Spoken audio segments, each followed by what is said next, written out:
the money that he had been giving me for my wedding dress, it's all gone. I'm butt implants. We're obsessed with TLC and all the trashy reality TV. It's a recap. It's a recap. It's a recap. We're back with another brand new season, season 10, baby. And guess who made it to the OG 90 Day Fiancé? Jasmine and Gino. Jasmine's coming to America. Jasmine's coming to America. Jasmine's back with a brand new face, with a brand new hairdo, with a brand new set of boobs, with a brand new set of ass, which we later learn. So I was convinced that she got a new set of boobs for the longest time, and she's very open about her surgeries. So did she not get her boobs done? Are those her original boobs? They just look so much bigger, but she didn't say she got them redone, so I'm confused. I don't know, maybe they are her OG set, but they just look 10 times bigger. So in the season finale of the last season of Before the 90 Days, we saw that Jasmine had a visa interview, but it got canceled because, I don't know, there was a mess up in the system. And she was so distraught, she was crying, but then apparently she got rescheduled. She went into her interview, and in 10 minutes, they were like, guess what? You're going to America! Woo! And she was so happy, and that was that. So she's celebrating her last few days in Panama with her girlfriends. Actually, her girlfriends threw her a bachelorette party, and so they were all on the party bus, but we'll get right into that. I just quickly want to mention how she's describing the love of her life, Gino. And when she talks about Gino, she talks about how she doesn't like good-looking guys, so he's perfect. I don't like traditional good-looking guys.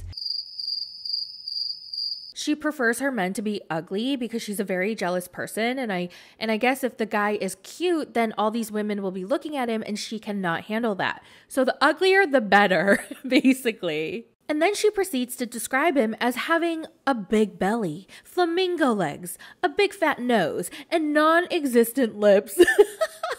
It's like diss after diss after diss after diss. Those are the things that I like from him. I'm being just honest. It's so mean, but also at the same time so hilarious because it feels like she's being so genuine and she's describing him in such not kind words, but in such a genuine, loving way. It is so bizarre. I was just laughing my ass off because she was basically saying he's ugly, but I love ugly men. So he's the perfect ugly guy for me. I mean, Gino, are you okay? Now, back in Michigan, Gino quit his full-time job. He says it's a leave of absence for a year, but like, how is that possible? You can't just leave your job for a year without a legitimate excuse. Your wife coming from Panama is not a legitimate excuse for a leave of absence. So he either didn't really take a leave of absence and he just took his PTO time for a few weeks, or he quit his job. But I feel like, why would he quit his job, you know? So I want to make Jasmine a priority. I want to make sure she gets on her feet in Michigan, get all these things that she's going to need. So he's at some random person's house. He's running on a treadmill that he's interested in buying, and he asks the seller, what is the mileage on this? What do you mean the mileage? Treadmills don't have mileages, do they? You're not buying a car. This isn't an auto shop. It's a treadmill. All you have to do is, when did you buy this? How old is this? Like, how many times do you think you used it? And then he decides he's not going to buy it because it's $200.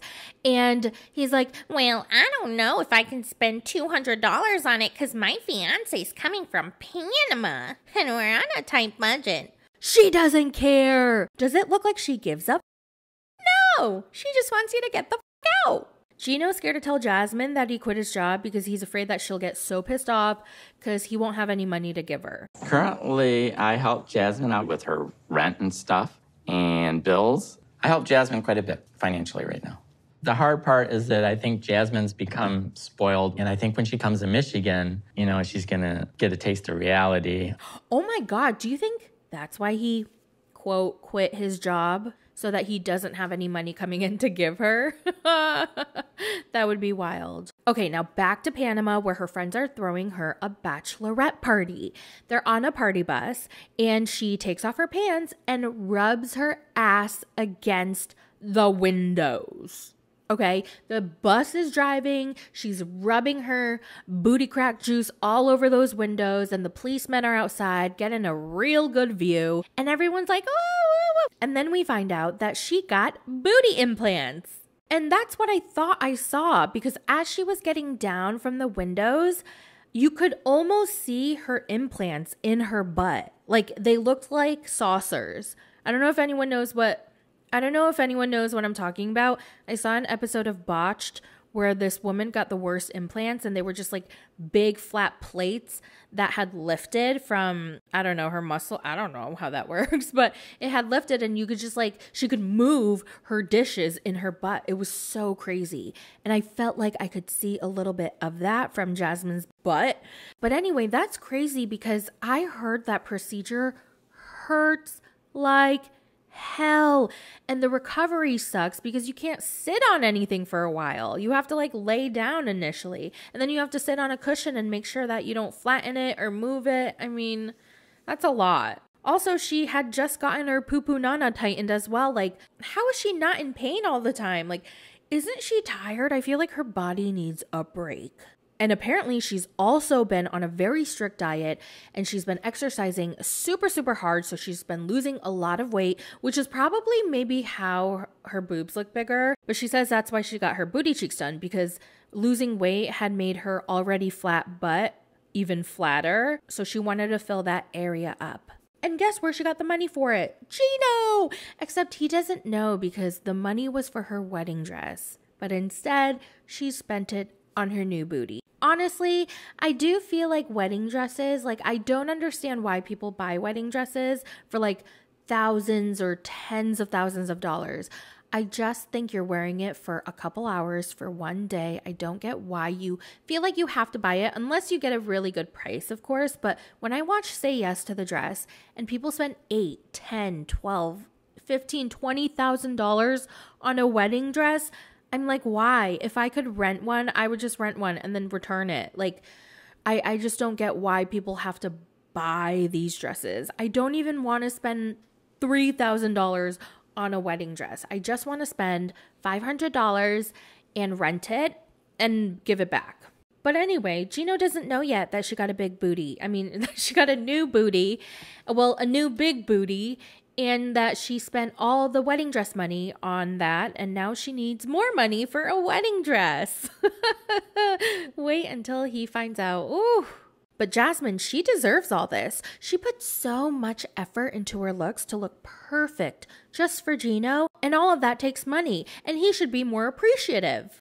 I wish Gino were more appreciative of all the effort that I put into being pretty. My hair, my nails, my laser hair removal that he loves. Because apparently he likes her kitty cat bare and hairless. I'm sorry, no matter what, I will always be creeped out by grown-ass men who tell their women partners that they like hairless kitty cats. Sorry, it's creepy. If that's like, if you're so set on it, like, please, I want it to look like I don't even want to say it, but let's just say a child, okay? It is what it is. It's another day. Jasmine's home with her mom, her sister, and her son. We actually meet one of her sons. He's so adorable, and he seems so mature for his age, and he's so cute. So Jasmine starts packing up her suitcase for her big move to America, and she tells her son that she's moving, and he takes it really well. And by the way, what is this confessional look? Like, what is going on with her hair? Do they not take photos from like the OG look so that they can replicate it exactly? And is this her older face? With Jasmine getting so many procedures in such a short amount of time, I get so confused because she has a different face each time. All right, so she talks to her mom about Gino, and all I could wonder is if her mother has ever watched the show and has ever seen Jasmine freak the F out on him. Like, does she know how crazy legitimately whack-ass batshit crazy Jasmine is. She is so pissed off at Ginos' sister-in-law because apparently she sent Jasmine a very rude message asking her not to have the wedding on certain weekends because she was going to be away on vacation in Florida. Like, that is so rude. How dare she make demands? Honestly, I read the text message. It wasn't the sweetest message, but it definitely wasn't rude. Some people just don't know how to text. And there are people who I know are so sweet and smiley in person, but when you text them, they're super short and curt. One morning, Jasmine takes Coco to go to the groomers to get all pretty before he goes to America with Jasmine. And yes, we find out that she's taken the dog to America. And Gino's like, did you train him? Because he was peeing all over your floor back in Panama. And she's like, oh, it's his anxiety. Okay, that's a no. Like, I don't understand why people don't train their dogs. I don't get it. It's so much easier if you just take the time and put the dedication in to train your dog. She confronts Gino about his bitchy cousin and how she demanded that they don't have their wedding while they're on vacation. And Gino's like, well, I don't like the way you're talking about my family members. About the date that I can already not pick up for the wedding because she's having a lovely vacation in Florida. Oh, here we go again. This is where they're going to fight again over the family. But I do have to agree with Gino here when he was like, I'm sure my cousin just simply asked and wasn't trying to be rude. And he was like, have some compassion. And Jasmine freaks the fork out. She's like, compassion? I need to have compassion. How about her? I am the one who has to have compassion. She was so rude, and I have to be compassionate and move my wedding day according to her vacation. What about the way around? It's really not that serious, Jasmine. Chill the fork out. Gino puts his foot down and he's like, well, I'm going to do the best to make sure that they attend our wedding, and that's just the way it is. And Jasmine's like, I have to be compassionate about his family when I'm leaving everything I love, my country, my kids. He wanted to leave my dog. Oh my God. Well, that's it for Jasmine and Gino. I will be covering the rest of the cast members in one video that should be up by Thursday, so stay tuned for that. And in the meantime, I'm going to cover The Last Resort, which is going to air tonight. Will you be watching, or is it just me who's watching? Let me know all your thoughts in the comments, and I will talk to you guys tomorrow. Bye!